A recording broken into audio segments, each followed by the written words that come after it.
కలియుగ ప్రత్యక్ష దైవం వెంకటేశ్వర స్వామి. తిరుమలను కలియుగ వైకుంఠంగా ఆయన్ని దర్శనం చేసుకోవటం అంటే దాదాపు శ్రీ మహావిష్ణువు దర్శనం చేసుకోవటంతో సమానంగా భక్తులు భావన చేస్తారు.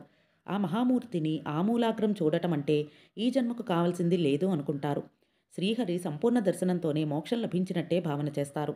అలా జరగాలి అంటే శ్రీవారి శిరసాగ్రం దర్శించుకోవటంతో పాటుగా ఆయన పాదాలను కూడా వీక్షించాలి. దీన్నే నిజపాద దర్శనం అని అంటారు.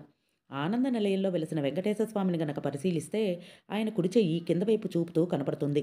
అంటే శ్రీనివాసుడు తన చరణములే భక్తులకు శరణమంటూ తన కుడి చేతిని పాదాల వైపు చూపి దర్శించుకో తరిస్తావు అంటాడు. ఆయన తానున్నానని సూచించడానికి పాదాలను విశేషంగా వినియోగిస్తారు. శ్రీవారి బంగారు పాదపద్మాలు ఎల్లవేళలా పుష్పాలు తులసితో నిండి ఉంటాయి.